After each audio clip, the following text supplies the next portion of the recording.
हंस राजकुमारी। सारा नाम की एक औरत लोगों से खचाखच भरे सभागृह में खड़ी थी। खोया हुआ शहर अटलांटिस, इस विषय पर वो अपना आखिरी भाषण दे रही थी। अपने शोध प्रबंध पर भाषण देकर आखिर में उसने कहा, तो इस तरह हमने अटलांटिस शहर का ठिकाना खो दिया। ईसा पूर्व 360 में अटलांटिस के बारे में आखिरी बार लिखा गया था। 2380 साल बाद आज भी हम तलाश कर रहे हैं। लेकिन असल में सवाल ये है कि क्या हमें अब तलाश करनी चाहिए? सुनने के लिए शुक्रिया। तालियों की गूंज से सारा का भाषण खत्म हुआ। कार्यक्रम भी खत्म हुआ। सारा बस निकलने ही वाली थी कि तभी एक बुजुर्ग व्यक्ति सारा के पास आया और उसने पूछा, तुम्हें वाकई में लगता है कि हमें तलाश रोक देनी चाहिए? अटलांटिस की तलाश में न जाने कितने पैसे और मेरी जिंदगी के 20 साल बर्बाद हुए हैं, और मुझे क्या मिला? कुछ भी नहीं। अब मुझे ये जिद छोड़ देनी चाहिए। और मान लो कि इतने सालों बाद हमें अटलांटिस मिल भी गया, तब भी क्या हासिल होगा? खंडहर। 20 साल बाद भी तुम्हारे पास सवालों का जवाब नहीं है। बेटी, सिक्के का दूसरा पहलू भी तो देखो। क्या पता शायद वो शहर वक्त के साथ साथ अपना ठिकाना भी बदल रहा था। सारा ने उस बुजुर्ग व्यक्ति की बात पर गौर नहीं किया। वो अपनी फाइल समेटकर बैग में भरने लगी। अचानक उसने मुड़कर देखा तो वो बुजुर्ग आदमी वहां से चला गया था, लेकिन उसने मंच पर एक सोने का सिक्का छोड़ा था। अटलांटिस के खोए हुए शहर का एक पुरातन सिक्का। सारा चौंक गई। घर जाते समय सारा उस बुजुर्ग आदमी और उसकी बातों के बारे में सोचने लगी। सोचते सोचते वो सिक्का हाथ में लिए ही सो गई। जैसे ही उसकी आंख लगी, वैसे ही एक ठंडी हवा का झोंका आया और वो जाग गई। उसने देखा कि अचानक से वो खंडहरों में जा पहुंची है। उसके सामने एक बड़ा सा महल था जिस पर सुनहरे अक्षरों में लिखा था अटलांटिस। उसे इस दृश्य पर विश्वास नहीं हुआ। पिछले 20 सालों से वो इसी जगह की तलाश में थी और आज वो वहां पहुंच गई थी। उस सोने के महल में प्रवेश करते ही उसे एक बड़ा सा दरबार दिखा। अंदर जाने पर उसे यह एहसास हुआ कि वहां सारी चीजें सोने की बनी हुई थी। राजा के सिंहासन की ओर बढ़ने के बाद उसे दिखता है कि वो बुजुर्ग आदमी सिंहासन पर बैठ उसे देखकर मुस्कुरा रहा है। उसकी धड़कन तेज होने के बावजूद वो जिज्ञासा से आगे बढ़ती है। उस बूढ़े आदमी का पोशाक उसे एक ग्रीक रहस्यमय व्यक्ति की तरह दिखने लगता है। आप हमारी पहली मुलाकात से बिल्कुल अलग और जवान दिख रहे हैं। कौन है आप? गलत सवाल। सवाल तो ये है कि क्या तुम अब भी मानती हो कि अटलांटिस की तलाश नहीं करनी चाहिए? बिल्कुल नहीं। मैं यहाँ कैसे पहुंची? बेटी, तुम्हारे पास यहाँ ज्यादा वक्त नहीं है। तुम्हारी खोज पूरी करो और जो इकट्ठा करना है करो। जल्द ही आइसलैंड अपनी दिशा बदल देगा। अपना सपना पूरा होता देख सारा खुश हो गई और उसकी नजर एक नायाब चीज पर पड़ी। क्या? इसका क्या मतलब हुआ? लेकिन जैसे ही वो कुर्सी की तरफ मुड़ी तो राजा वहां नहीं था। सारा महल से बाहर निकलकर कई चमकते हुए पेड़ पौधों को देखती है। उसने उन पौधों के बारे में पढ़ा था और वो जानती थी कि उनमें कई औषधि गुण है। मुझे अपनी आंखों पर विश्वास नहीं होता। मैंने जो जो पढ़ा था वो सब तो सच निकला। सारा कुछ पत्ते लेकर अपनी जेब में रखती है। उसे दूर पहाड़ों के भीतर से बहने वाली सोने की नदियां दिखाई देती है। उत्सुकता से वो एक मकबरे तक पहुंचती है। उस पर लिखा नाम वो पढ़ती है, कप्तान नीमो। मकबरे के अंदर एक सिक्के के नीचे उसे एक नक्शा भी मिलता है। ये वही सिक्का था जो सोते वक्त उसके हाथों में था। सिक्के को छूते ही वो नींद से जग जाती है और देखती है कि उसके एक हाथ में नक्शा और दूसरे हाथ में सुनहरे पत्ते हैं। फिर देर रात ही वो अपने शोध प्रबंध को दोबारा शुरुआत करती है। कहानी पूरी हुई। लालची चाय वाला। भागलपुर नाम का बहुत ही कम लोगों का एक गांव था। वहां पर हर शुक्रवार को हफ्ते में एक बार बाजार लगता था, जहां आसपास के सभी गांव वाले सब्जियां, धान, महीने का राशन और तरह तरह की चीजें लेने आते थे। अरे ये क्या, बाकी दुकानों से इस ठेले पर यहाँ इतनी भीड़ क्यों है? शायद कुछ खास है, चल कर देखता हूँ। अरे भाई जरा हटो तो।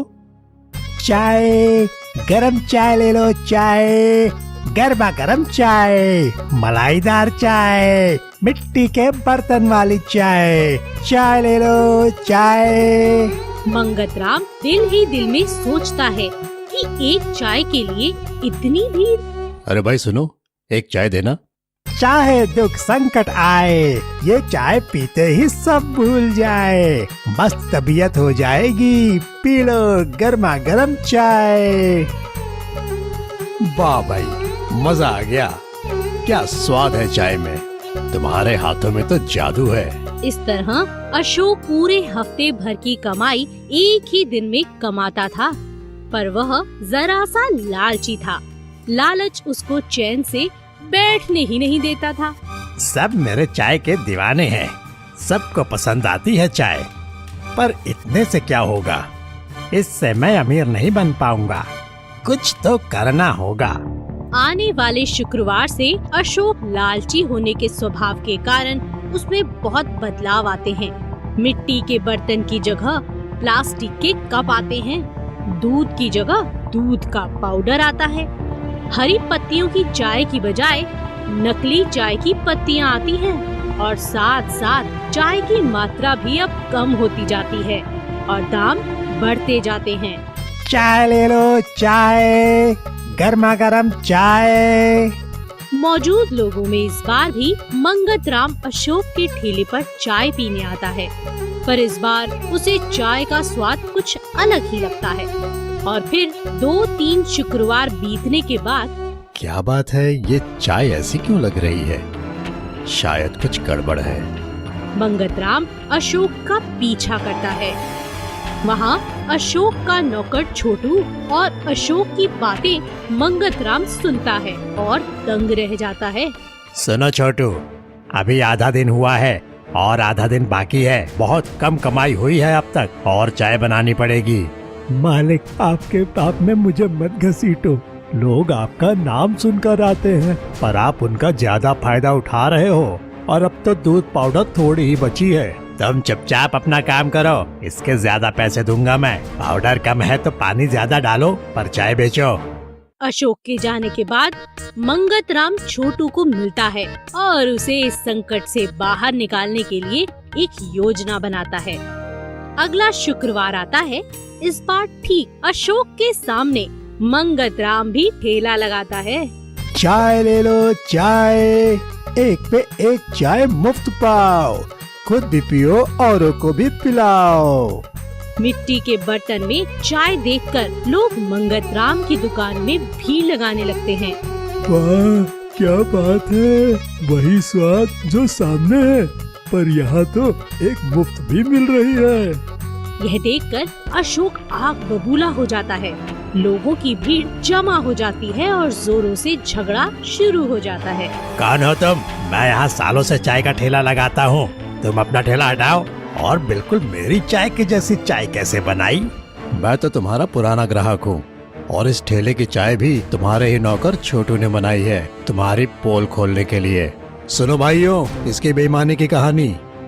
मेरा ये मालिक लालच में आकर मुझसे ज्यादा चाय बनवाता, उसमें कभी पानी डालने कहता, कभी दूध पाउडर की चाय बनाने बोलता, ज्यादा पैसे की बजाय कम चाय देने कहता, पर आज इन भाई साहब की वजह से मैंने सब सच बोल दिया। मौजूद लोग अशोक के नाम से चिढ़ने लगते हैं और उसे पुलिस के हवाले कर देते हैं। लालच की कमाई कभी भी नहीं टिकती। राम और श्याम नाम के बहुत ही अक्लमंद और होशियार दोस्त थे। वे दोस्त कम, पर एक दूसरे को नीचा दिखाने में किसी दुश्मन से कम नहीं थे। फिर भी उनकी दोस्ती यारी कभी टूटती नहीं थी। उनकी अक्लमंदी के किस्से बहुत ही मशहूर थे। सुनो श्याम, आज हम दोनों दौड़ने की प्रतियोगिता खेलते हैं। अगर तुम जीते तो तुम मुझसे ज्यादा अक्लमंद कहलाओगे। ठीक है, इस बार तो मैं जीत के ही दिखाऊंगा और तुम हार जाओगे। चलो शुरू करें। हाँ हाँ बिल्कुल, पर दौड़ कहाँ तक रहेगी? राम जरा चालाक था, तो वह हमेशा शर्त ही ऐसी रखता था कि उसकी ही जीत होती थी। सुनो श्याम, 1 2 3 बोलने के बाद जो भी आम के पेड़ के 5 चक्कर काट के वापस लकीर पे आएगा वो ही इस प्रतियोगिता का विजेता कहलाएगा। और मैं तुम दोनों पर ध्यान रखूंगा। गांव के सभी लोग देखने आते हैं और 1 2 3 के साथ प्रतियोगिता शुरू होती है। भाग श्याम भाग, तुझे जीतना है, भाग, जल्दी भाग, और तेज और तेज। और ऐसा कहते कहते दूर एक आम के पेड़ के चक्कर लगाता है। इधर राम पास में ही एक आम के पेड़ के 5 चक्कर काट के फिर उसी लकीर पर आ रुकता है। श्याम सांस फुलाते फुलाते आता है और देखता है कि राम तो उधर ही खड़ा है। देखा, मैं जीत गया, तुम हार गए। मूर्ख, मैं जीत गया, तू हार गया है क्योंकि मैंने तुझसे पहले चक्कर काटे हैं। वो कैसे? मैंने आम के पेड़ के चक्कर काटने कहा था, लेकिन कौन सा पेड़ ये नहीं कहा था। वो तो तुमने पूछा ही नहीं। तो मैं बगल में 2 कदम की दूरी पर जो पेड़ था उसी के चक्कर काट आया। अब बोलो कौन जीता? मतलब मैं फिर से मूर्ख बन गया। इस तरह हमेशा राम श्याम को मूर्ख साबित करता था। सब श्याम पर हंसने लगते हैं और श्याम नाराज होकर चला जाता है। इस राम को तो सबक सिखाना होगा। एक दिन गांव में एक मेला लगता है तो सभी लोग कृष्ण मंदिर में दर्शन के लिए जाते हैं। राम फिर इस बार श्याम को बुद्धू बनाने की सोचता है। सुनो श्याम, भगवान कृष्ण को दही का भोग चढ़ना है, तो जाकर इस बर्तन में थोड़ी दही ले आओ। ठीक है, लाओ पैसे, अभी ले आता हूँ। अरे श्याम, पैसे देकर तो नटवर लाल भी दही ला सकता है, बिना पैसे के लाकर बताओ तो जानूं कि तुम अक्लमंद हो। यह फिर मुझे मूर्ख बना रहा है। यही मौका है उसे मूर्ख बनाने का। ये लो राम, मैं दही ले आया।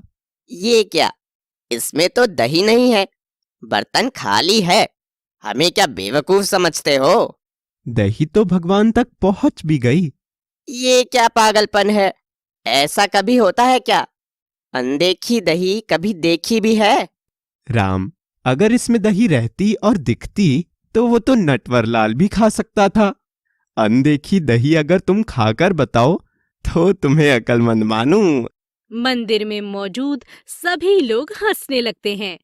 पहली बार श्याम के चक्कर में राम फंस गया था। इसे कहते हैं जैसे को तैसा।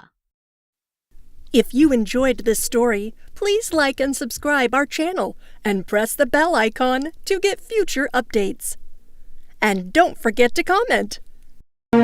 एक जमाने में चेस्टर नाम का एक आदमी रहता था जो बहुत अमीर था, लेकिन उतना ही कंजूस और मक्खी चूस भी था। उसकी एक नौकरानी थी मगदा। अपने बचपन में चेस्टर उसके इलाके के सबसे चुलबुले बच्चों में से था, लेकिन जैसे उसकी उम्र बढ़ती गई उसे चलने में परेशानी होने लगी और उसकी वफादार नौकरानी ने उसे एक घोड़ा खरीदने की सलाह दी। आखिरकार चेस्टर एक दिन बाजार गया और 7 सोने के सिक्कों के बदले अपने आप के लिए एक खच्चर ले आया। अब हुआ यूं कि 3 चोर बाजार में घूम रहे थे, जिनको खुद के मेहनत के बजाय दूसरों के मेहनत पर जीना अच्छा लगता था। जैसे उन्हें दिखा कि चेस्टर ने खच्चर खरीदा है, उनमें से एक ने अपने साथियों से कहा, मेरे दोस्तों, ये खच्चर हमारा होना चाहिए। लेकिन ये मुमकिन कैसे होगा? हम उस बुड्ढे के घर वाले रास्ते पर अलग अलग जगहों पर इंतजार करेंगे और बारी बारी से ऐसा कहेंगे कि उसने जो खच्चर खरीदा है वो एक गधा है। अगर हम अपनी बात पर अड़े रहे तो जल्द ही वो खच्चर हमारा होगा। ये योजना सबको पसंद आई और तीनों अलग अलग जगहों पर उसका इंतजार करते हुए खड़े रहे। जब चेस्टर आया तब पहले चोर ने उससे कहा, भगवान आपका भला करे श्रीमान। आपका बहुत बहुत शुक्रिया। आप कहाँ से आ रहे हैं? बाजार से। और आपने वहाँ से क्या खरीदा? ये खच्चर। कौन सा खच्चर? जिस पर मैं बैठा हूँ वही। आप मजाक तो नहीं कर रहे? क्या मतलब है आपका? क्योंकि मुझे ऐसा लग रहा है कि आपने गधा खरीदा है, खच्चर नहीं। एक गधा? क्या बकवास है। और कुछ कहे बिना वो अपनी राह पर आगे बढ़ा। कुछ दूर चलने के बाद उसे दूसरा चोर मिला, जिसने उससे कहा, शुभ दिन श्रीमान, आप कहाँ से आ रहे हैं? बाजार से। क्या वहाँ चीजें बहुत सस्ती हो गई है? हाँ, ऐसा लगता तो है। और क्या आपको कोई अच्छा सौदा मिला? मैंने ये खच्चर खरीदा है। हे भगवान, लेकिन ये तो एक गधा है। तुम भी ये कह रहे हो? अगर और एक आदमी ने ऐसा कहा तो मुझे इस मनहूस जानवर से छुटकारा पाना होगा। और जैसे ही वो आगे बढ़ा, उसकी मुलाकात तीसरे चोर से हुई, जिसने उससे कहा, कैसे है श्रीमान, क्या आप बाजार से आ रहे हैं? जी बिल्कुल। और आपने वहाँ कौन सा सौदा किया? मैं ये खच्चर ले आया हूँ। आप मजाक तो नहीं कर रहे? क्या आप मुझे बेवकूफ बना रहे हैं? नहीं, मैं सच कह रहा हूँ। मैं अपने खच्चर को लेकर मजाक क्यों करूँ? अरे मेरे प्यारे दोस्त, क्या आप खच्चर और गधे के बीच का अंतर नहीं बता सकते? पिछले 2 घंटे से मुझे ये बात बताने वाले आप तीसरे आदमी हैं, लेकिन मुझे तो विश्वास नहीं होता। और खच्चर से उतरकर उसने कहा, आप इस जानवर को रख ले, मैं बाजार में बेवकूफ बनने पर शर्मिंदा हूँ। होशियार चोर ने जानवर को साथ लिया और उस पे सवार होकर अपने चोर दोस्तों के साथ मजे करने लगा, जबकि चेस्टर अपना सफर पैदल ही तय करने लगा। जैसे ही बूढ़ा आदमी घर लौटा, उसने अपने नौकरानी से कहा कि उसने खच्चर समझकर एक गधा खरीद लिया है, और उसने पूरी कहानी उससे बयां की। मेरे मालिक, आपको पता नहीं चला कि उन्होंने आपके साथ एक खेल खेला है? उन्होंने आपको बेवकूफ बनाया। वे जरूर चोर होंगे। कोई बात नहीं, अब मैं उन्हें अच्छा सबक सिखाऊंगा। चेस्टर ने 2 जुड़वा बकरियों को कम से कम दाम में खरीद लिया और उन्हें अपने साथ घर लाकर उसने मगदा को अच्छा खाना बनाने के लिए कहा, क्योंकि वो कुछ दोस्तों को खाने पर बुलाने वाला था। उसने मांस पकाने के लिए कहा और 2 मुर्गियां और बढ़िया से बढ़िया केक बनाने के लिए भी कहा। फिर उसने एक बकरी को लिया और उसे आंगन में पोस्ट पर बांध दिया और उसे खाने के लिए थोड़ी घास दी। फिर वो दूसरी बकरी को बाजार ले गया। जैसे ही वो वहाँ पहुँचा, तीनों चोरों ने उसे देखा और उसका स्वागत किया। स्वागत है श्रीमान चेस्टर, आप यहाँ कैसे? मैं कुछ चीजें खरीदने आया हूँ, क्योंकि दोस्त आज रात को खाने पर आने वाले हैं, और अगर आप तीनों भी आए तो बाहर ही आ जाएगी। चोरों ने खुशी से न्योते का स्वीकार किया और चेस्टर की खरीदारी होने के बाद उसने सब कुछ बकरी की पीठ पर बांधा और तीनों बदमाशों के सामने बकरी से कहा, अब घर जाओ और मगदा को मांस पकाने, मुर्गी पकाने और बढ़िया केक पकाने कहो। अब जल्दी जाओ, हम बाद में आएंगे। जैसे ही उसने बकरी को खोल दिया, वो तेजी से भागी और चेस्टर तीनों बदमाशों के साथ कुछ देर बाजार में घूमता रहा और फिर चारों चेस्टर के घर पहुँचे। जब वो अपने मेहमानों के साथ घर के आंगन तक पहुँचा, तब उन्होंने देखा कि बकरी पोस से बंधी चुपचाप घास खा रही है। वे अचंभित रह गए, क्योंकि उन्हें लगा कि ये तो वही बकरी है जिसकी पीठ पर सामान बांधकर चेस्टर ने उसे घर जाने को कहा था। जैसे ही वे घर पहुँचे, श्रीमान चेस्टर ने अपनी नौकरानी से कहा, क्या तुमने वो सब किया जो मैंने बकरी से तुम्हें कहने के लिए कहा था? होशियार औरत अपने मालिक की बात समझकर बोली, जी हाँ बिल्कुल, मांस बन गया है और मुर्गी उबल चुकी है। चलो अच्छा है। जब तीनों बदमाशों ने पका हुआ मांस, बना हुआ केक देखा और मगदा की बात सुनी, तो वे चौंक गए और बकरी को हासिल करने के लिए एक साथ योजना बनाने लगे। आखिरकार भोजन खत्म होने पर एक चोर ने चेस्टर से कहा, देखिए श्रीमान, आपको आपकी बकरी हमें बेचनी होगी। चेस्टर ने जवाब दिया कि वो अपनी इस कीमती जानवर से बिछड़ना नहीं चाहता, क्योंकि कोई भी कीमत उसका नुकसान नहीं भर सकती। लेकिन अगर वे अपने निर्णय पर कायम है, तो वे उस बकरी को 50 सोने के सिक्कों के बदले खरीद सकते हैं। चोरों ने 50 सोने के सिक्के तुरंत दे दिए और खुशी खुशी वहाँ से बकरी को साथ लेकर निकल गए। घर पहुँचने पर उन्होंने अपनी अपनी बीवियों से कहा, कल रात का खाना मत बनाना जब तक हम घर में संदेश ना भेजे। अगले दिन वे बाजार जाकर मुर्गियाँ खरीद लाए और बोलने वाली बकरी की पीठ पर उन्हें बांधने के बाद उन्होंने उसे खाने पर क्या क्या चाहिए ये बताया और पत्नियों को बताने के लिए कह दिया। बकरी को खोलते ही वो तेजी से वहाँ से भाग निकली। रात के खाने का समय आने पर तीनों घर गए और अपनी अपनी पत्नियों को खाना परोसने के लिए कहने लगे, तुम सब बेवकूफ और बुद्धू हो। तुम सोच भी कैसे सकते हो कि एक बकरी इंसान की तरह संदेश दे सकती है? तुम लोगों के साथ जो करते थे उसी का फल तुम्हें मिला है। इसी को कहते हैं जैसी करनी वैसी भरनी। कहानी पूरी हुई। एक गांव में एक औरत एंजेलिना और उसकी बेटी स्नो क्रिस्टल रहते थे। स्नो क्रिस्टल बहुत ही सुंदर, सुशील और दयालु लड़की थी। एंजेलिना का फूलों और गुलदस्तों का बहुत छोटा सा व्यापार था। एंजेलिना अपनी गरीबी और अपने घुटनों के दर्द से बहुत ज्यादा परेशान रहती थी। बेटी जवान हो चुकी थी, इसलिए उसके विवाह की उसे बड़ी चिंता रहती थी। बेटा, कोई अच्छा सा रिश्ता मिल जाए तो मैं तुम्हारी शादी करके अपनी इस बड़ी जिम्मेदारी से मुक्त हो जाऊं। माँ, तुम व्यर्थ में चिंता करती हो, भगवान सब ठीक कर देंगे। अब तो भगवान का ही भरोसा है। माँ और बेटी दोनों एक दूसरे का बहुत ख्याल रखते थे। वे दोनों मिलकर घर का सारा काम करते थे। ठंडी का महीना था। एक दिन दोपहर के समय जब एंजेलिना और स्नो क्रिस्टल भोजन के बाद आराम करते हुए बातचीत कर रहे थे, तब उसके दरवाजे के बाहर किसी जानवर की कराहने की आवाज आने लगी। दोनों का ध्यान उस तरफ चला गया। ऐसा लगता है कि कोई पालतू जानवर हमारे दरवाजे के बाहर आ गया है। माँ रुको, मैं देखती हूँ बाहर कौन है। स्नो क्रिस्टल ने खिड़की से बाहर झांक कर देखा तो वो खुशी से खिलखिलाकर हंसने लगी। माँ इधर आओ, देखो कुत्ते का कितना प्यारा पपी है। माँ खिड़की के पास आकर उस पपी को देख ही रही थी कि स्नो क्रिस्टल बाहर जाकर उसे गोद में उठाकर झट से अंदर ले आई। उस छोटे प्यारे पपी के शरीर पर सफेद बर्फ लगी हुई थी और वो सर्दी से कांप रहा था और उसकी माँ झट से उसे कंबल से ढककर अंगीठी के पास ले गई।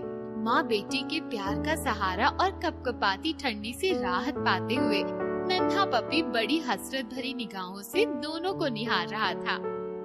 स्नो क्रिस्टल भी फूली नहीं समा रही थी।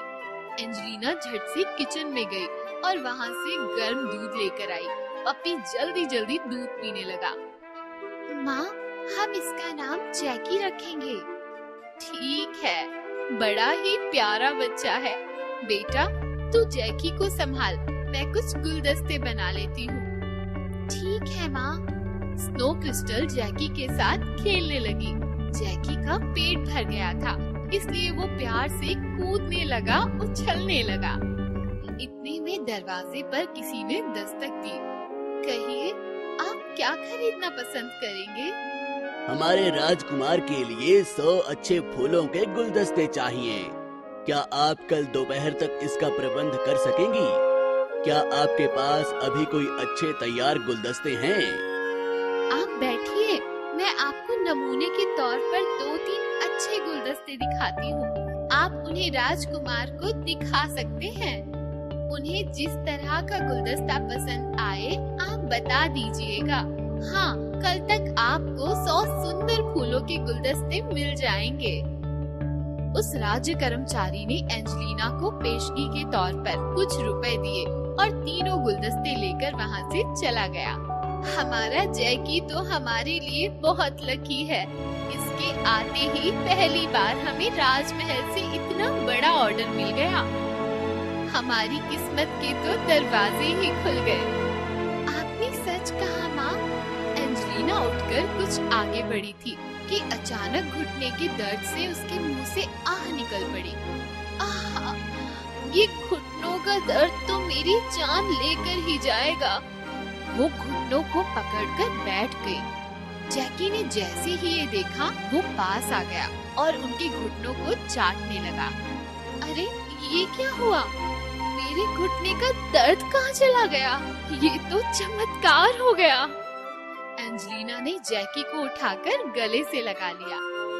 माँ, क्या सचमुच आपके घुटने का दर्द चला गया? हाँ हाँ बेटा, जैकी ने मेरा सारा दर्द हर लिया, जैसे इसने कोई जादू कर दिया हो। दोनों माँ बेटी खुशी से झूमने लगे और जैकी भी आंख मटकाकर गोल गोल घूमने लगा। माँ और बेटी के साथ जैकी भी बगीचे में फूल चुनने के लिए चल पड़ा। बगीचे में जैसे नई बहार आ गई हो, बहुत सारे सुंदर फूल खिल गए थे। दोनों माँ बेटी फूल चुनने लगी और जैकी तितलियों के साथ भाग भाग कर खेलने लगा। माँ, इतने सारे फूल बगीचे में मैंने कभी नहीं देखे थे। बेटा, मैंने भी यही महसूस किया है। हमें गुलदस्तों का इतना बड़ा ऑर्डर पहली बार मिला है। अब हम ये ऑर्डर आसानी से पूरा कर सकेंगे। दूसरे दिन माँ और बेटी ने बड़ी आसानी से 100 गुलदस्ते तैयार कर दिए थे। मुझे तो आश्चर्य हो रहा है कि इतने सारे गुलदस्ते इतनी आसानी से कैसे तैयार हो गए। हाँ माँ, ये भी कमाल हो गया। एक घोड़ा गाड़ी पर सभी गुलदस्ते रखकर दोनों माँ बेटी जैकी के साथ राजमहल पहुँच गए। राजा के कर्मचारी गुलदस्ते उतारने लगे। इतने में राजकुमार भी घोड़े पर बैठकर वहाँ आ गए। राजकुमार की नजर स्नो क्रिस्टल पर पड़ी तो वो उसे देखते ही रह गए। स्नो क्रिस्टल ने भी राजकुमार को देखा और फिर उसने शर्म से नजरें झुका ली। स्नो क्रिस्टल के सौंदर्य का जादू राजकुमार पर पूरी तरह छा गया था। राजकुमार ने एंजेलिना से प्रश्न किया, क्या ये आपकी बेटी है? हाँ राजकुमार जी, ये मेरी बेटी है। इतना ही पूछकर राजकुमार आगे बढ़ गए। एक राज कर्मचारी ने रुपयों से भरी एक थैली लाकर एंजेलिना के हाथों में दे दी। राजकुमार को आपके गुलदस्ते बहुत पसंद आए हैं। उन्होंने ही यह धनराशि आपके लिए भेजी है। दूसरे दिन राजकुमार से राजा ने एंजेलिना को राजमहल में बुलवाया। राजा ने अपने राजकुमार के लिए स्नो क्रिस्टल का हाथ मांग लिया था। राजकुमार के साथ बड़े धूमधाम से स्नो क्रिस्टल का विवाह हो गया और सभी लोग खुशी। जादुई मटका। एक गांव में एक किसान रहता था। वह एक जमींदार के यहाँ खेती का काम करता था और बहुत गरीब भी था। एक दिन वर्षा के आगमन से पहले बुआई के लिए वह खेतों में खुदाई कर रहा था। अचानक जमीन में उसे बड़ा सा मटका मिल गया। उसने मटका बाहर निकाला और सोचा, इसका क्या प्रयोग हो सकता है। मटके को किनारे पर रखकर वह काम में जुट गया। दोपहर के भोजन के समय वह अपनी कुदाल मटके में डालकर पेड़ के नीचे बैठकर भोजन करने लगा। भोजन के बाद जैसे ही वह खेत में गया, वह मटका देखकर हैरान रह गया। अरे, यह क्या? मैं तो एक ही कुदाल रख कर गया था। यह मटका तो 100 कुदालों से भर चुका है। यह कोई मामूली मटका नहीं, जादुई मटका है। शाम को घर जाते समय मजदूर वह मटका अपने घर ले गया। जादुई मटके की मदद से अब वह धीरे धीरे अमीर होता चला गया। उसके पास अब पहनने के लिए अच्छे कपड़े थे और खाने के लिए अच्छा भोजन भी था। यह सब देख जमींदार को उस पर शक होने लगा। अचानक यह इतना धनवान कैसे हो गया? मुझे पता लगाना होगा। जमींदार मजदूर का पीछा करने लगा और उसे सच्चाई का पता चल गया। अगर यह मटका मुझे मिल जाए तो मैं और धनवान बन सकता हूँ। जमींदार ने मजदूर को डरा धमकाकर मटका हासिल कर लिया और अपने घर ले आया। अब वह अपने धन जैसे हीरे जवाहरात को मटके में डालता और वह 100 गुना बढ़ जाते। जल्द ही यह बात राजा को पता चली और राजा ने जमींदार से कहा, यह मटका मेरे राज्य की भूमि से मिला है, इसलिए इस पर मेरा अधिकार है। राजा यह कहकर मटका अपने साथ ले गया और राजमहल में पहुंचकर खुश होने लगा। मैं भी तो देखूं कि यह मटका क्या कमाल दिखाता है। अब तो यह जादुई मटका मेरा है, मैं पूरे देश पर राज कर सकता हूँ। अचानक जैसे ही राजा मटके के पास गया, उसका पैर फिसला और वह मटके में जा गिरा। बस फिर क्या था, एक एक करके मटके में से 100 राजा बाहर आने लगे और वे आपस में लड़ने लगे। मैं राजा बनूंगा, मैं राजा बनूंगा, नहीं नहीं मैं राजा बनूंगा, मैंने कहा मैं राजा बनूंगा, अरे मैंने कहा मैं असली राजा हूँ, तुम सब हट जाओ, मैं हूँ असली राजा, मैं ही राजा बनूंगा। धीरे धीरे सभी राजा एक दूसरे से लड़ते लड़ते मर गए। लालच बुरी बला है।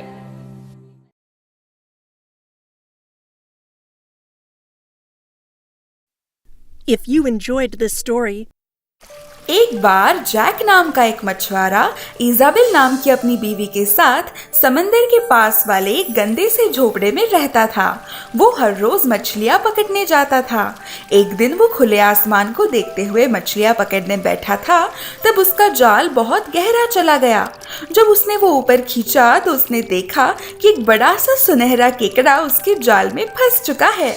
वो सुनहरा केकड़ा उससे कहने लगा, मछुआरे दोस्त मेरी बात सुनो, मुझे जाने दो, मैं कोई मामूली केकड़ा नहीं हूँ बल्कि सुनहरा जादुई केकड़ा हूँ, मुझे वापस पानी में छोड़ दो, मुझे तैरने दो। वैसे तुम सुनहरे हो ही, लेकिन तुम जादुई भी हो, इस पर मैं कैसे यकीन करूँ? प्यारे दोस्त, अगर मैं एक बोलने वाला सुनहरा केकड़ा नहीं हूँ तो इस वक्त तुम किससे बात कर रहे हो? पत्थर से? हाँ, तुम ठीक कह रहे हो, शायद मैं पागल हो रहा हूँ। कुछ भी हो, तुम्हें आज़ाद करने में मुझे कोई एतराज़ नहीं है। जाओ बोलने वाले केकड़े, जाओ जी लो अपनी ज़िंदगी। ऐसा कहकर उसने सुनहरे केकड़े को साफ पानी में छोड़ दिया और केकड़ा गहरे पानी में चला गया। मछुआरा उठा और अपने पुराने से झोपड़े में अपनी बीवी के पास लौट गया। जैक, आज कुछ मिला क्या तुम्हें? नहीं इजाबेल, मुझे एक सुनहरा केकड़ा मिला, लेकिन उसने मुझे कहा कि वो एक जादुई केकड़ा है, इसलिए मैंने उसे जाने दिया। उसे छोड़ने से पहले तुमने कुछ मांगा नहीं? नहीं, एक बोलने वाले केकड़े से मुझे भला क्या हासिल होगा? कम से कम एक घर तो मांग लेते। ये झोपड़ी कितनी गंदी है, यहाँ बदबू आती है, छत से पानी टपकता है। वापस जाओ और उससे कहो कि हमें एक बढ़िया सा घर चाहिए। मतलब वो बोलने वाला केकड़ा तुम्हें अलादीन के चिराग से बाहर निकलने वाला राक्षस लगा? मुझे बिल्कुल पता नहीं था। दरअसल मामा मुझे भी नहीं मालूम, लेकिन अगर तुम्हारे सामने कोई सुनहरा बोलने वाला केकड़ा आता है, इसका मतलब कि वो जादुई है। हमें जरूर उससे कुछ ना कुछ मांगना चाहिए। असल में जैक को केकड़े से कुछ भी मांगने की इच्छा नहीं थी, लेकिन उसे अपनी पत्नी से झगड़ना भी नहीं था। इसलिए वो दोबारा समंदर के किनारे गया और लहरों से कहने लगा, केकड़े ओ केकड़े आ समुंदर के बाहर, सुन ले मेरी विनती, दिला एक अच्छा सा घर। मेरी बीवी प्यारी इजाबेल की इच्छा कर दे पूरी, वरना छोड़ेगी ना वो पीछा। सुनहरे केकड़े ने पानी के ऊपर आकर कहा, प्यारे दोस्त, क्या चाहिए तुम्हें? मेरी बीवी को उस पुरानी झोपड़ी में नहीं रहना है, उसे एक अपना नया घर चाहिए। और तुम्हें लगा कि एक बोलने वाला केकड़ा तुम्हें घर दिला देगा? हाँ, मतलब पता नहीं, शायद देखो अगर कुछ हो सकता है तो। अच्छा ठीक है, तुम्हारी ख्वाहिश पूरी हो चुकी है, जाओ घर जाओ।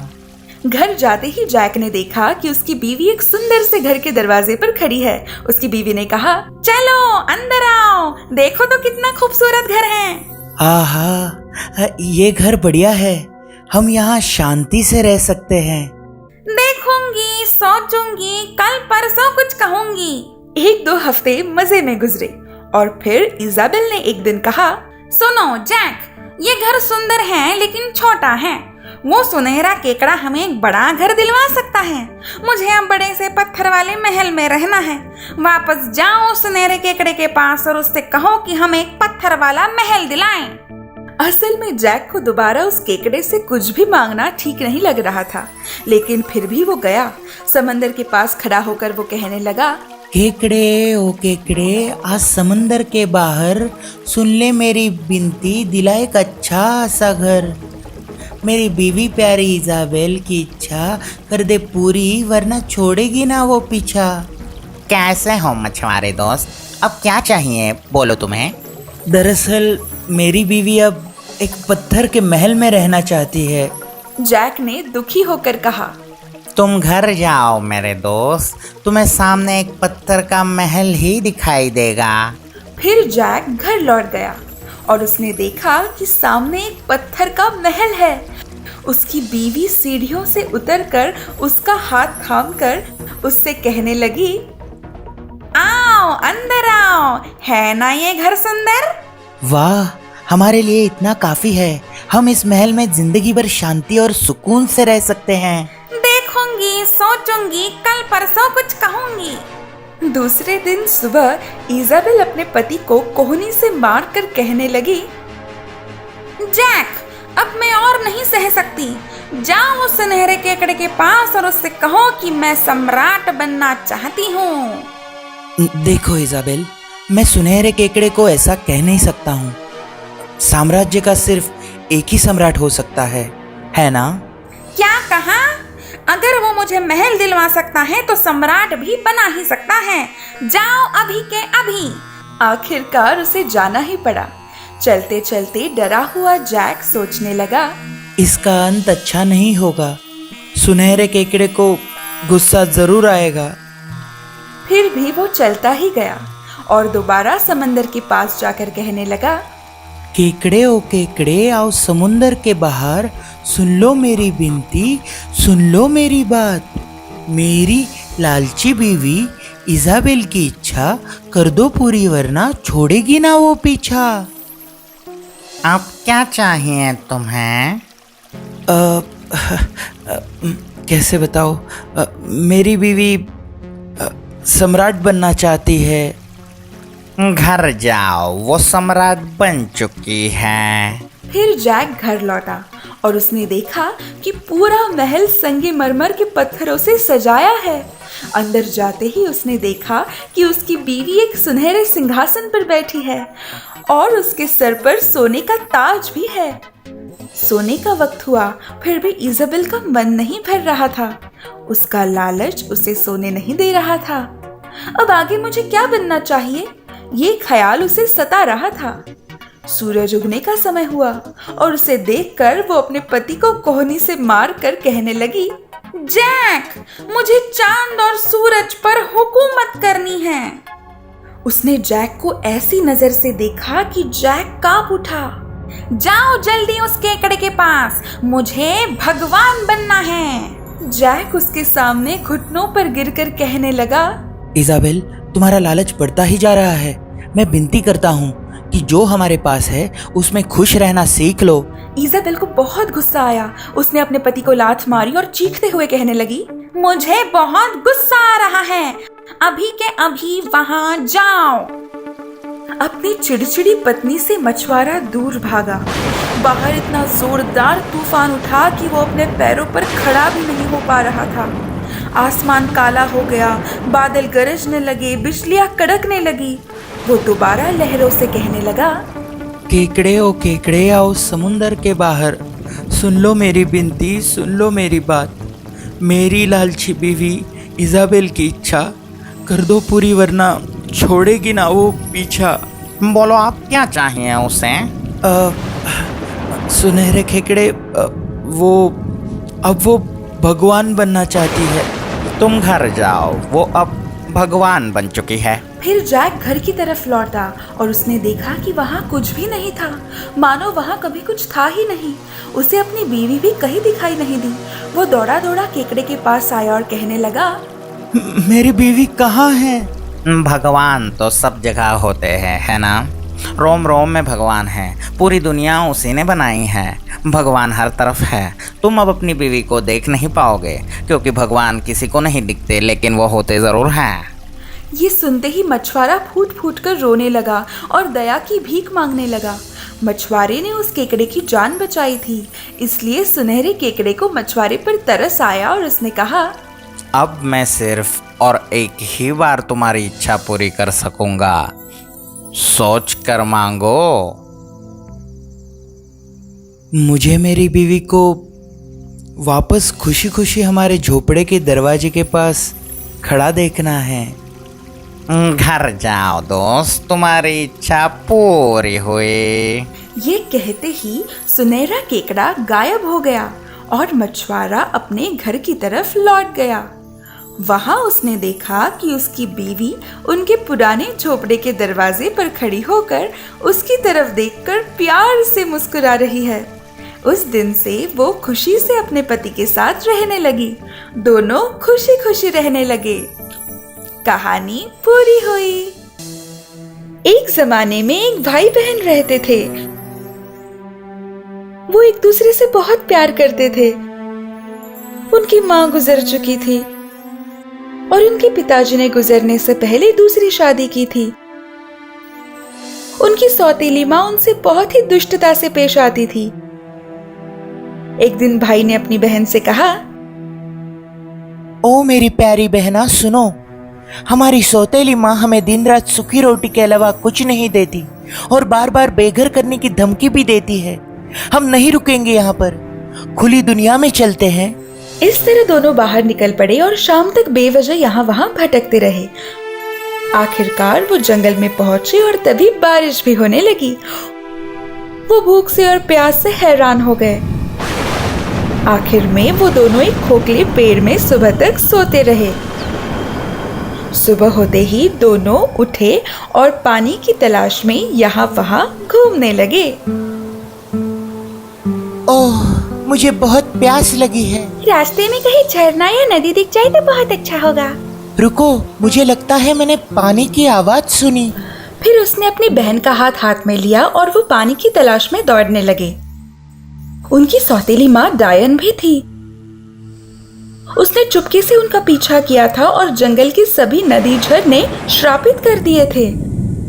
भाई बहन दोनों झरने के पास आए और बहन ने झरने से एक आवाज सुनी, जो कोई मेरा पानी पिएगा वो शेर बन जाएगा। रुक जाओ भैया, ये पानी मत पियो, वरना तुम जंगली जानवर बनकर मुझे खा जाओगे। भाई प्यासा था, फिर भी उसने अपनी बहन की बात मानी और उसने अपनी बहन से कहा, ठीक है मेरी प्यारी बहना, मैं अगले झरने के आने तक रुक सकता हूँ। अगले झरने के पास जाने के बाद उस झरने से भी बहन को एक आवाज सुनाई दी, जिसने मेरा पानी पिया वो भेड़िया बन गया। भैया मैं विनती करती हूँ, इस झरने का पानी मत पियो, वरना तुम भेड़िए बन जाओगे और मुझे मारकर खा जाओगे।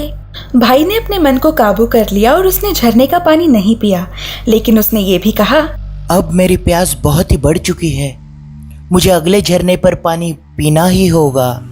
पास में ही एक छोटा सा झरना बह रहा था, लेकिन वहाँ भी बुदबुदाने वाला पानी था।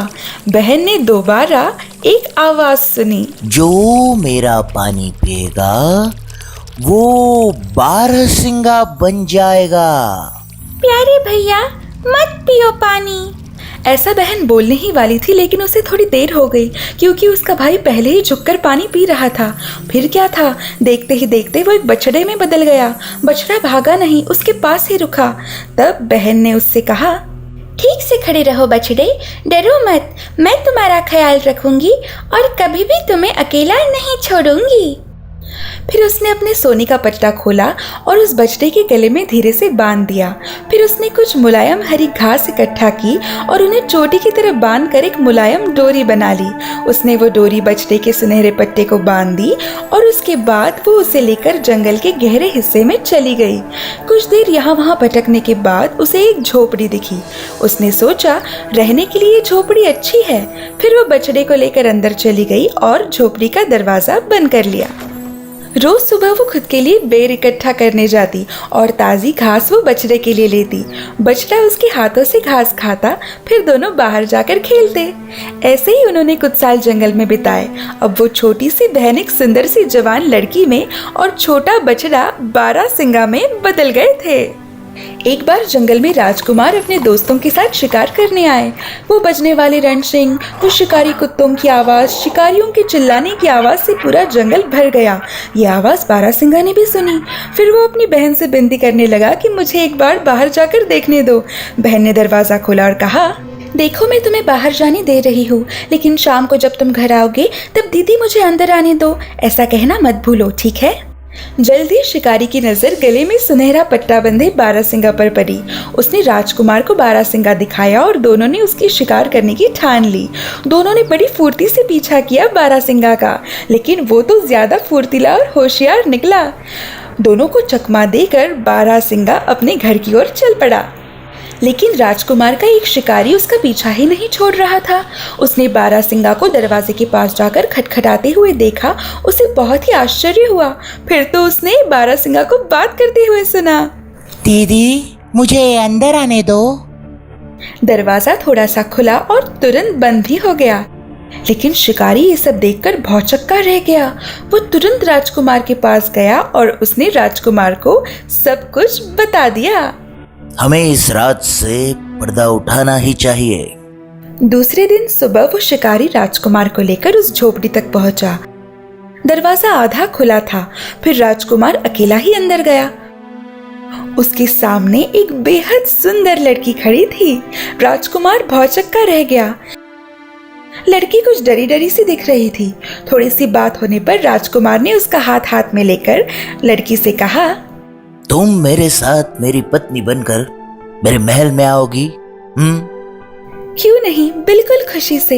लेकिन मैं मेरे इस प्यारे बारासिंगा को नहीं छोड़ सकती। वो मेरे साथ ही आएगा। वो तुम्हारे साथ ही रहेगा। वो बात कर रहे थे तभी बारासिंगा उठ खड़ा हुआ। वो खुश नजर आ रहा था। जल्दी उनकी शादी बड़े धूमधाम से हो गई। उन्हें खुश देखकर उनके दुष्ट सौतेली माँ के मन में द्वेष पैदा हुआ और उसने उन दोनों को बर्बाद करने की ठान ली। उसने एक दाई का रूप धारण कर लिया। वो उसी समय महल में आई जिस समय रानी ने एक प्यारे से बच्चे को जन्म दिया था। राजा ने तुरंत उसे बच्चे की देखभाल के लिए काम पर रख लिया। एक दिन सौतेली माँ ने रानी को स्नान गृह में कैद कर दिया और बच्चे को झूले से उठाकर बालकनी से नीचे फेंकने ही जा रही थी। इतने में बारासिंगा अपने भांजे को बचाने के लिए वहां आ पहुंचा। उसने बच्चे को बचाया। उसी समय राजा भी रानी के कमरे में आ पहुंचा और उसने देखा कि बारासिंगा दाई के सामने बच्चे को बचाने के लिए खड़ा है। उसके बाद रानी ने राजा को बताया कि किस तरह सौतेली माँ ने उनको सताया था। ये सुनकर राजा बेहद गुस्सा हुआ। उसने डायन को उम्र कैद की सजा सुना दी। उसी समय सौतेली माँ को अपनी भूल का एहसास हुआ और उसने रानी के भाई को श्राप से मुक्त कर दिया। तभी बारासिंगा गायब हुआ और उसकी जगह एक सुंदर सा नौजवान प्रकट हो गया और इस तरह वे सभी हमेशा के लिए हंसी खुशी रहने लगे। कहानी पूरी हुई। और अतीत की सैर। मैं एक भौतिक विज्ञानी हूँ। आज मेरा 50वां जन्मदिन है। 10 साल पहले मैंने एक ऐसी मशीन बनाई थी जो समय यात्रा कर सके, लेकिन पिछले 10 सालों से मेरी सरकार ने उसे जब्त कर लिया है और मुझे अपने घर में बंदी बना दिया है। पिछले 10 सालों में सब कुछ बदल गया है।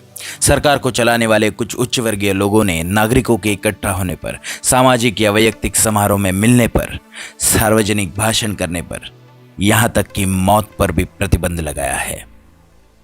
जी हाँ, आपने सही सुना। समाज के कुछ महत्वपूर्ण लोगों को मरने की इजाजत भी नहीं है। टाइम मशीन का निर्माण करने वाले एक बुद्धिजीवी होने की वजह से मुझे भी मरने की इजाज़त नहीं है। वक्त वक्त पर उन्हें उनकी प्रयोगशाला में मेरी मशीन में बदलाव और सुधार करने के लिए मेरी ज़रूरत पड़ती है। मशीन हमें अतीत में ले जा सकती है और अब उन्हें भविष्य में भी जाने की इच्छा है, लेकिन अब मुझे डर लगता है। मैंने मेरी खोज की वजह से सरकार को बुरा बनते हुए देखा है। उन्हें दुनिया पर राज करना है, जिस वजह से कई मासूम जाने जा चुकी हैं। मैं अब टाइम मशीन बनाकर पछता रहा हूं। मुझे ऐसी मशीन बनानी ही नहीं चाहिए थी। ईश्वर मुझे मेरी करतूत के लिए कभी माफ नहीं करेंगे, इसलिए मैं अब मौका ढूंढ रहा हूं ताकि मैं कुछ भी करके भविष्य बदल सकूं। मेरे घर पर सरकारी सुरक्षा एजेंसीज का पहरा होता है। हर रोज 11 बजे 2 सुरक्षा रक्षक मुझे एक बख्तरबंद ट्रक से खुफिया सरकारी प्रयोगशाला में टाइम मशीन पर काम करने के लिए ले जाते हैं। प्रयोगशाला पर निगरानी रखी जाती है। काम करते वक्त मुझ पर पूरे समय निगरानी रखी जाती है। मैं उनके गुलाम और एक साधन से बढ़कर और कुछ भी नहीं हूं। दूसरे देश चाहते हैं कि मैं मर जाऊं, क्योंकि मैं टाइम मशीन का निर्माता हूं। आज सब कुछ बदल जाएगा। मेरे पास एक योजना है। मैं अपनी मशीन में बैठकर अतीत में चला जाऊंगा और अपने आप को मशीन बनाने से रोक दूंगा। जानता हूं कि यह आसान नहीं होगा। मेरी जिंदगी खतरे में है, लेकिन खतरा मोल लेना हमेशा के लिए पछतावे में जीने से बेहतर है। फिर मैंने योजना के अनुसार काम शुरू किया। सबसे पहले मैंने निगरानी वाली मशीन बंद कर दी। मैंने सिस्टम को हैक कर दिया ताकि एक ही वीडियो चलता रहे और मुझे थोड़ा सा वक्त मिल जाए। फिर जहां मेरी टाइम मशीन रखी थी, उस वर्जिश क्षेत्र में मैंने कदम रखा। उसे शुरू करके 10 साल पीछे जाने के लिए मुझे उसमें थोड़े से बदलाव और प्रोग्रामिंग करनी पड़ी। लेकिन जैसे ही मशीन चालू हुई, अलार्म बजने लगे और कमरा सुरक्षा रक्षकों से भर गया जो मुझ पर अपने बंदूक तान खड़े थे। लेकिन टाइम मशीन का निर्माता उनसे तेज निकला। मैं पहले ही मशीन के अंदर था और मैं जानता था कि वो लोग अपनी प्यारी जादुई मशीन पर कभी गोलियां नहीं चलाएंगे और सिर्फ एक बटन को दबाते ही पूरी दुनिया और भविष्य हमेशा के लिए बदलने वाला था। चलो, वक्त आ गया। लगा जैसे कुछ ही मिनट गुजरे और मैंने अपने आप को मेरी कार्यशाला में पाया और फिर मुझे कदमों की आहट सुनाई दी। कोई आ रहा था। मैं अपनी कार्यशाला का कोना कोना जानता था। मैंने अपनी दराज से बंदूक निकाली और दरवाजे की तरफ तानी। दरवाज़ा खुलते ही उस चेहरे पर रोशनी की किरणें पड़ी और एक जाना पहचाना सा चेहरा सामने आया। वो मैं ही था, 10 साल जवान। उसके हाथ में तोहफा था। देखते ही मुझे याद आया। मुझे देखते ही वह चौंक गया। उसके हाथ से तोहफा गिर पड़ा। उस पर लिखी चिट्ठी मैंने पढ़ी। प्यारे पति, जन्मदिन मुबारक हो। मेरे हाथ बंदूक पर कसे और मेरी मनस्थिति द्विधा हो गई। क्या मैं जान ले रहा था या फिर जान बचा रहा था? मन में कई सवाल थे, लेकिन सब कुछ खत्म करने का एक ही रास्ता था, अतीत के खुद को मार देना। उम्मीद है कि अब ईश्वर मुझे माफ कर देगा। मैंने वही किया जो मुझे करना चाहिए था। जमाने में एक बूढ़ी माँ रहती थी। उसे एक सुंदर बेटी थी। जब राजकुमारी बड़ी हुई तब उसकी शादी एक राजकुमार से तय हुई। वो जिस राज्य में रहता था वो बहुत दूर था। माँ, क्या ये मुझे करना पड़ेगा? हाँ मेरी प्यारी राजकुमारी, मैंने राजकुमार को वचन दिया है कि तुम मुझसे ही शादी करोगी। लेकिन मैं आपके साथ रहना चाहती हूँ। मैं बूढ़ी हो चुकी हूँ, अब कब बुलावा आ जाए क्या पता। मैं चाहती हूँ कि तुम्हारा पति तुम्हारी हिफाजत करे। ऐसा मत करो ना माँ। ठीक है, मैं जाने के लिए तैयार हूँ। मैं नहीं चाहती हूँ कि तुम अकेली जाओ, इसलिए मैं तुम्हारे साथ एक दासी भेजती हूँ। और हाँ फलदा, तुम्हारा घोड़ा तैयार है क्या? हाँ माँ, हम जाने के लिए तैयार हैं। एक बात याद रखो, वो फलदा मेरे साथ ईमानदार है और मुझे यकीन है कि वो मुझे तुम्हारे साथ घटने वाली हर घटना बताएगा। मैं जानती हूँ, तुम चिंता मत करो। फिर रानी और उसकी बेटी महल के बाहर गए। वहाँ दासी और घोड़ा उनका इंतजार कर रहे थे। अब चलो दासी। जैसी आपकी आज्ञा राजकुमारी। चलो अलविदा। दासी बहुत दुष्ट थी। उसे राजकुमारी बिल्कुल भी पसंद नहीं थी। उसे खुद को एक दिन राजकुमारी बनने के सपने आते थे। राजकुमारी और दासी दोनों अपने अपने घोड़े पर चढ़ी और उन्होंने महल छोड़ा। काफी घंटों के सफर के बाद राजकुमारी को बहुत जोर से प्यास लगी और उसने दासी से कहा, दासी, उस झरने से थोड़ा पानी लेके आओ ना। अगर तुम्हें प्यास लगी है तो घोड़े से उतरो और झरने पर झुककर खुद पानी पियो। राजकुमारी विनम्र थी। वो घोड़े से नीचे उतरी और झरने के पास जाकर झुक के पानी पीने लगी। उसके बाद वो वापस घोड़े पर आके बैठी। फिर दासी ने कहा, अब से मैं तुम्हें आज्ञा दूंगी और तुम उसका पालन करोगे। चलो अपने कपड़े मुझे दो और तुम मेरे कपड़े पहनो। अब से मैं राजकुमारी हूँ और तुम मुझे वचन दो कि ये बात किसी से नहीं बताओगी, वरना बहुत पछताओगी। मैं वचन देती हूँ। दासी ने फिर राजकुमारी के कपड़े पहन लिए और उसी के घोड़े पर जाकर बैठी। घोड़ा बहुत समझदार था। उसे मालूम था राजकुमारी कौन है। उसने दासी के हुक्म को नहीं माना। फिर वो राजमहल पहुँचे। राजकुमार उन्हें सामने से मिलने आया। मेरे महल में आपका स्वागत है प्यारी राजकुमारी। ये लड़की कौन है? ये मेरी दासी और सहयोगी है, लेकिन वो मुझे पसंद नहीं है। वैसे आपके पास अगर इसके लिए कोई काम हो तो बताइए। वैसे मेरे पास एक कोनार्ड नाम का लड़का है जो हंस संभालने का काम करता है। ये उसकी मदद कर सकती है। और हाँ, इस घोड़े को मार डालिए। क्या क्या क्यों? ये तो अच्छा घोड़ा लग रहा है। इसकी वजह से आज रास्ते पे मैं मरने ही वाली थी। असल में दासी को पता था कि फलदा बोल सकता है और शायद वो राजकुमार को बता देगा कि उसने किस तरह असली राजकुमारी के साथ बर्ताव किया है। मैं घोड़े को मार नहीं सकता। उसके बदले मैं उसे कैद खाने में डाल देता हूँ। शुक्रिया। नहीं। घोड़े को ऐसी जगह कैद कर लिया गया कि वो वापस कभी न दिखे। दूसरे दिन दासी राजकुमारी से मिलने गई। तुम अब अपने घोड़े को कभी नहीं देख पाओगी। तुम मेरे साथ ऐसा बर्ताव क्यों कर रही हो? तुम अपना काम करो, नहीं तो मैं राजकुमार को बता दूंगी कि मुझे तुमसे भी छुटकारा चाहिए। फिर दासी वहाँ से चले गई और राजकुमारी रोने लगी। अचानक एक बूढ़ा आदमी आया और उसने कहा, चिंता मत करो, मैं जानता हूँ तुम्हारा घोड़ा कहाँ है। उसे जहाँ रखा है वहाँ तुम्हें ले चलता हूँ। धन्यवाद बाबा। ये सारी बातें कोनार्ड झाड़ियों के पीछे छुपकर सुन रहा था और उसने सोचा, ये गुप्त बात लगती है। मैं भी वहाँ जाऊंगा। हो सकता है शायद महाराज को भी इसकी जानकारी होना जरूरी होगा। सेवक राजकुमारी को घोड़ा दिखाने ले जा रहा था। कोनार्ड छुपकर उसका पीछा कर रहा था। हम पहुँच गए, लेकिन अब तुम्हें सावधान रहना होगा। जी बिल्कुल। फिर वो बूढ़ा वहाँ से गया और राजकुमारी अंदर गई जहाँ घोड़े को रखा गया था। कोनार्ड भी उसके पीछे गया। जैसे ही उसने घोड़े को देखा उसने खुद से कहा, बेचारा फलदा, कैसे रखा है तुम्हें? बेचारी राजकुमारी, तुम भी तो दुखी हो। ये अगर तुम्हारी माँ को पता चला तो उन्हें कितना दुख होगा। कोनार्ड ये देखकर चकित ही रह गया कि घोड़ा भी बात करता है। बाप रे, मैं पागल हो गया हूँ या ये घोड़ा सच में बोल रहा है? ये बात राजा को बतानी होगी, लेकिन वो मुझ पे यकीन करेंगे? पता नहीं, लेकिन थोड़ा सोचना पड़ेगा। वो ये सब सोच रहा था तभी राजकुमारी चली गई। दूसरे दिन सुबह रोज की तरह सब कुछ सामान्य था। राजकुमारी अपने बाल बना रही थी जो सोने के थे। कोनार्ड उसका बाल लेना चाहा। कोनार्ड, मुझे परेशान मत करो, छोड़ो मेरे बाल। लेकिन तुम्हारे बाल कितने अच्छे हैं, मैं बनाऊं तुम्हारे बाल? नहीं, रुको, कहा ना कोनार्ड। लेकिन मुझे तुम्हारे कुछ बाल चाहिए। छोड़ो मुझे। राजकुमारी चिल्लाई और उसने हवा को आदेश दिया, आ जाओ हवा।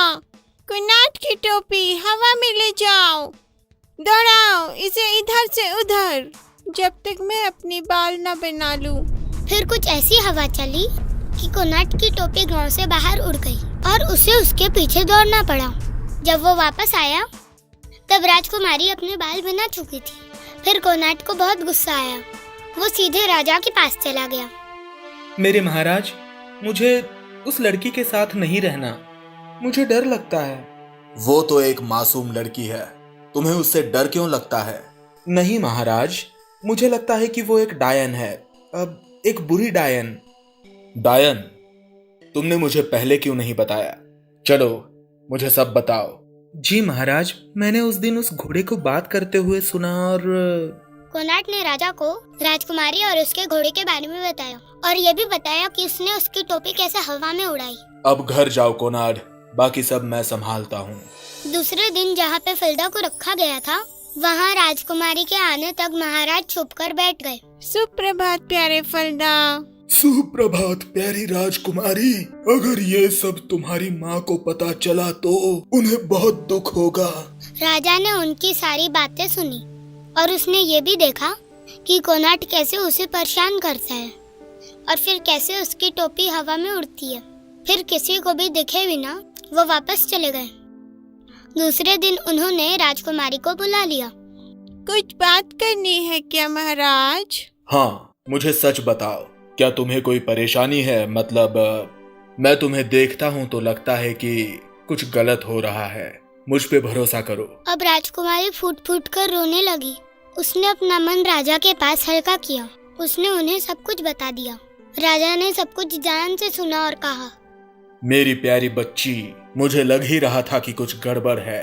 तुम्हारी दासी आयशा सजा की हकदार है, उसे कैद खाने में होना चाहिए हमेशा के लिए। राजकुमार तुमसे शादी करेंगे। बहुत बहुत शुक्रिया महाराज, लेकिन मेरे घोड़े का क्या? उसकी चिंता मत करो, उसे छोड़ देंगे। दूसरे दिन शादी का जश्न महल में हुआ। खाने पीने की कोई कमी नहीं थी।